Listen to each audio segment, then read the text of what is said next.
Dalam dunia yang penuh tuntutan kesempurnaan, mudah sekali lupa bahwa kita ini manusia. Kita diajari untuk kuat, tegar, dan selalu positif, seolah perasaan takut, lelah, atau cemas adalah dosa besar dalam perjalanan hidup. Tapi siapa bilang kesempurnaan adalah tanda kemajuan? Justru di saat kita merasa rapuh, disitulah kehidupan sedang mengajak kita tumbuh. Kita bukan robot, kita tidak diprogram untuk selalu stabil. Ada hari-hari di mana hati terasa berat tanpa sebab, atau pikiran berputar dalam ketakutan yang tak bisa dijelaskan. Ini bukan kegagalan. Ini adalah bukti bahwa kamu sedang hidup, bahwa sistem dalam dirimu sedang merespons perubahan, sedang menyesuaikan diri dengan level baru.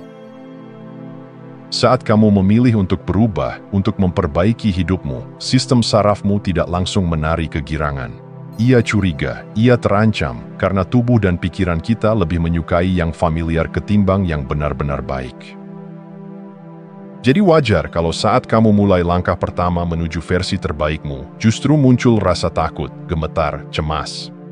Itu bukan pertanda kamu salah jalan. Justru itu tanda kamu mendekati wilayah baru, wilayah yang belum dijelajahi oleh dirimu sebelumnya.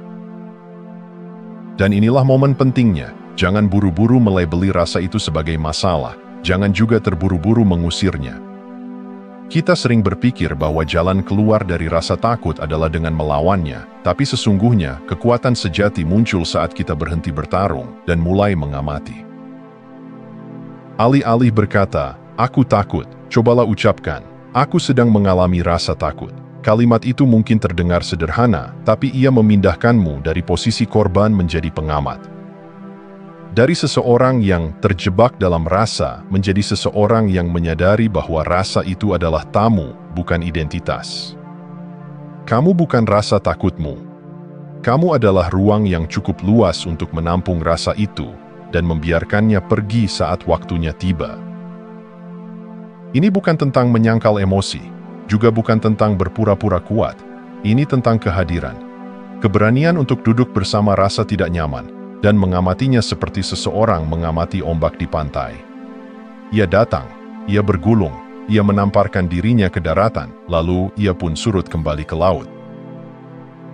Kita sering diajari bahwa pahlawan adalah mereka yang tak kenal takut, tapi bagaimana jika pahlawan sejati adalah mereka yang bisa memeluk ketakutannya, berjalan bersamanya, dan tetap melangkah? Ketika kamu tidak lagi menjadikan rasa takut sebagai musuh, ia kehilangan kuasanya atasmu, ia tak lagi membelenggu langkahmu. Kebebasan sejati bukanlah ketika kamu tak lagi merasa takut, tapi ketika kamu tidak lagi membiarkan rasa takut itu menghentikanmu. Cobalah lihat hidupmu hari ini. Adakah hal-hal yang kamu hindari karena takut gagal, takut ditolak, atau takut tidak cukup baik? Lalu bayangkan, bagaimana jika kamu tidak perlu mengusir rasa takut itu, hanya perlu membiarkannya duduk di kursi belakang, sementara kamu tetap pegang kendali di kemudi. Manusia bertumbuh bukan dengan menghindari rasa tidak nyaman, tapi dengan melewatinya secara sadar. Saat kamu bisa hadir di tengah rasa itu tanpa menghakimi dirimu sendiri, kamu sedang membentuk otot baru, bukan di tubuhmu, tapi di jiwa dan kesadaranmu. Kamu manusia. Dan menjadi manusia berarti berani merasa. Jadi lain kali rasa takut datang mengetuk, sambut dia dengan tenang. Lihat dia, rasakan dia, dan katakan dalam hati, "Aku tahu kamu di sini, tapi aku yang memutuskan kemana aku akan melangkah."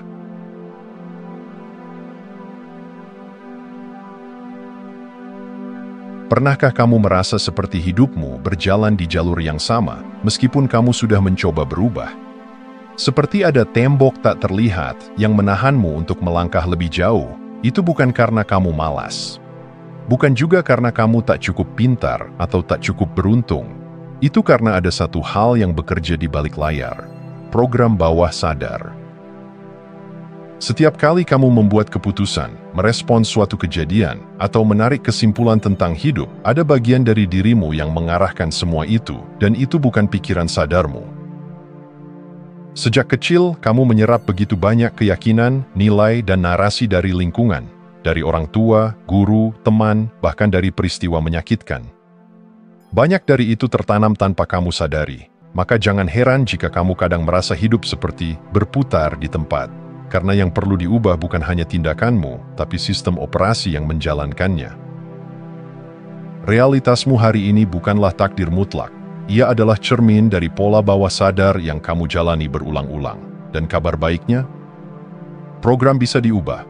Otakmu bukan beton, ia plastis. Ia bisa membentuk ulang dirinya melalui pengulangan yang konsisten. Bukan karena dia peduli apakah sesuatu itu benar atau salah, tapi karena ia akan mempercayai apapun yang sering ia dengar dan rasakan. Inilah kekuatan neuroplastisitas. Ketika kamu mulai memilih ulang keyakinan yang kamu inginkan, bukan yang diwariskan oleh trauma atau masa lalu, kamu sedang menulis ulang naskah hidupmu.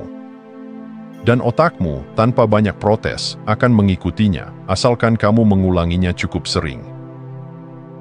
Tapi jangan hanya mengulang kata-kata kosong, karena yang benar-benar mengubah pikiran bawah sadar bukan sekadar kalimat, melainkan emosi yang menyertainya. Otak akan lebih cepat percaya pada perasaan memiliki dibanding hanya ucapan menginginkan. Maka saat kamu mengucap afirmasi, rasakan ia seolah itu nyata. Bayangkan, hidupi, dan izinkan tubuhmu masuk dalam frekuensinya. Kamu tak perlu melakukan lompatan besar untuk mulai berubah. Cukup dengan micro actions, langkah-langkah kecil yang diulang setiap hari. Karena setiap tindakan, sekecil apapun, adalah suara yang mengatakan pada otakmu, "Ini aku yang baru." Dan suara itu akan semakin keras, semakin otakmu mulai percaya. Inilah rahasia sejati dari manifestasi. Bukan tentang menunggu keajaiban jatuh dari langit, tapi tentang bertindak seolah-olah bahkan sebelum dunia luar berubah. Kamu bukan menipu diri sendiri, kamu sedang memberi arah baru pada pikiran bawah sadarmu agar berhenti menyeretmu kembali ke cerita lama. Jangan tunggu sampai kamu percaya baru mulai bergerak, karena seringkali kepercayaan tumbuh justru setelah kamu mulai berjalan. Bertindak seperti orang yang percaya diri akan memperkuat identitas itu. Berperilaku seperti seseorang yang layak dicintai akan memperkuat harga dirimu. Dan tanpa sadar, otakmu pun akan berkata, "Ah, jadi ini kenyataan kita sekarang." Bayangkan, jika selama ini kamu hidup dari naskah yang tak kamu tulis sendiri, bukankah sekarang waktunya mengambil pena itu kembali? Ulangi, rasakan, jalani. Karena hidupmu bukan ditentukan oleh masa lalumu, melainkan oleh cerita baru yang bersedia kamu tulis hari ini.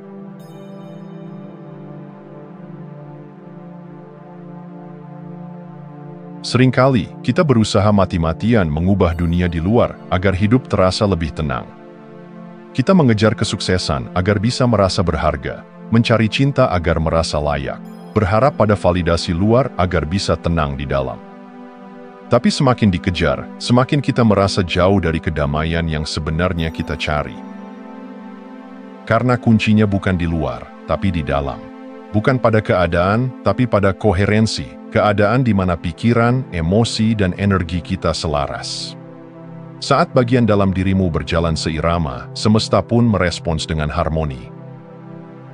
Koherensi bukan tentang selalu merasa positif atau bebas dari gangguan. Bukan tentang mencapai kesempurnaan batin. Justru, koherensi adalah kemampuan untuk kembali ke pusatmu, kembali ke keseimbangan, kapanpun kamu terlempar oleh badai kehidupan. Ia seperti pulang ke rumah, ke tempat di mana kamu merasa utuh meski dunia di luar sedang kacau. Bagaimana menciptakannya? Mulailah dengan napas. Sesederhana kedengarannya, napas adalah jembatan tercepat menuju ketenangan. Dalam 5 menit pernapasan sadar, kamu bisa menata ulang sistem sarafmu yang sebelumnya kacau karena kecemasan dan tekanan. Saat napasmu melambat, sinyal dikirim ke otak. Aku aman. Dan dari rasa aman inilah energi kreatif dan intuisi bisa mengalir kembali. Bayangkan juga menggunakan kekuatan imajinasi. Otak tidak tahu bedanya antara pengalaman nyata dan yang dibayangkan dengan kuat. Maka ciptakan ruang dalam dirimu melalui visualisasi di mana kamu merasa damai, bebas, penuh kemungkinan. Di ruang ini, kamu tidak lagi sekadar bertahan, tapi mulai mencipta. tubuhmu pun butuh diajak bicara. Ia adalah tempat pertama di mana trauma dan ketakutan berdiam. Maka ajaklah ia bergerak melalui tarian, jalan kaki, atau olahraga ringan. Gerakan yang bukan untuk prestasi, tapi untuk hadir, untuk membiarkan energi mengalir dan tidak membeku jadi kegelisahan. Koherensi juga dibangun lewat ritual kecil sebelum kamu bertindak. Sebelum wawancara penting, sebelum berbicara di depan umum, sebelum membuat keputusan besar, ambil waktu sejenak untuk menyelaraskan diri. Rasakan napasmu, bawa tubuhmu ke dalam kehadiran. Ingatkan hatimu bahwa kamu aman, maka yang tadinya terasa berat, perlahan menjadi ringan. Dan ketika kamu sudah selaras, dunia luar bukan lagi penguasa emosimu. Kamu mulai bergerak bukan karena takut tertinggal, tapi karena terdorong oleh makna. Kamu tidak lagi dikendalikan oleh reaksi lama, tapi menjadi pencipta yang sadar atas tindakanmu. Ingat, kamu bukan hanya pikiran, bukan hanya tubuh, bukan hanya emosi, kamu adalah kesatuan dari semuanya. Dan ketika bagian-bagian itu duduk dalam harmoni, hidupmu pun mulai bernyanyi dalam nada yang utuh. Tak ada yang lebih kuat dari individu yang selaras dari dalam. Ia tidak butuh banyak pengakuan, tidak panik saat dunia berubah arah.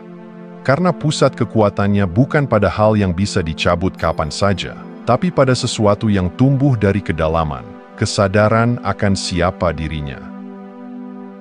Mulailah dari napas, lanjutkan dengan kehadiran, biarkan tubuh dan emosimu ikut bicara.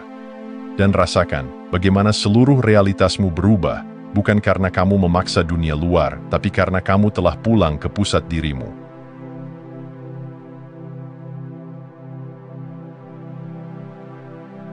Di dunia yang penuh angka, statistik, dan ketidakpastian ekonomi, mudah sekali terjebak dalam ilusi bahwa nasib kita ditentukan oleh kondisi luar, bahwa hanya mereka yang lahir dari keluarga berada, punya akses, atau beruntung, yang bisa hidup berkelimpahan.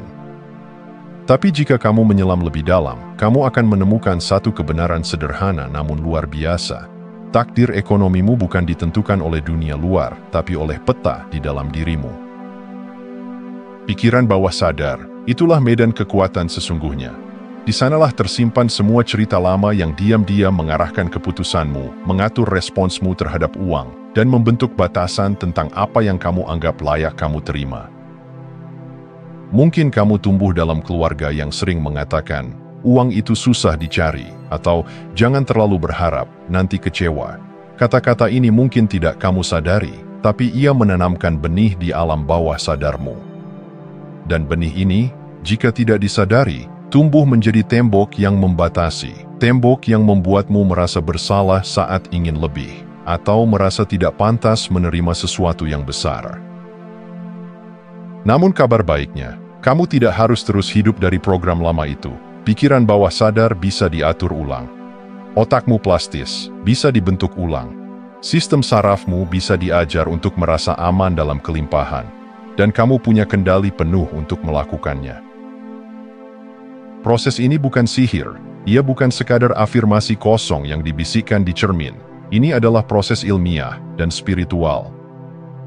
Ilmiah, karena otak memang merespons pengulangan emosional. Spiritual, karena kamu sedang kembali mengingat siapa dirimu sebenarnya, yaitu makhluk sadar yang punya kuasa untuk mencipta realitas. Mulailah dengan membongkar keyakinan lama tentang uang. Tuliskan apa saja narasi yang tanpa sadar kamu warisi. Lalu, dengan lembut, tantanglah mereka. Tanyakan, apakah ini benar, dan apakah ini masih relevan dengan siapa aku hari ini? Lalu tanamkan keyakinan baru yang kamu pilih sendiri. Tapi bukan hanya lewat kata-kata, libatkan emosimu, bayangkan, rasakan, hidupi seolah-olah kamu sudah hidup dari kelimpahan. Karena bagi otakmu, perasaan punya jauh lebih kuat daripada sekadar pengulangan kata. Dan semakin sering kamu masuk dalam rasa itu, semakin ia menjadi kenyataan internal yang mulai terwujud di dunia eksternal. Ingat, dunia bisa bergolak, ekonomi bisa naik turun. Tapi jika pondasimu kokoh di dalam, kamu akan tetap stabil di tengah gelombang. Kamu akan tetap bisa melihat peluang saat orang lain hanya melihat ancaman. Karena kamu sudah tidak lagi dikendalikan oleh ketakutan kolektif, kamu hidup dari pusat kesadaran.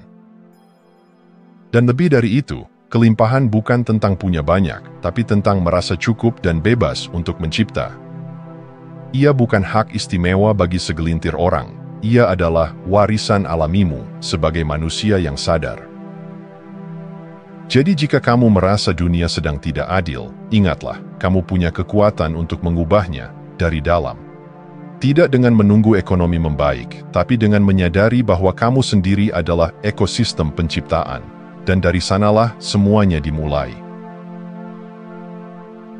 Terima kasih sudah menonton. Jangan lupa like, komen, dan subscribe untuk dukung channel ini terus berkembang. Sampai jumpa di video selanjutnya.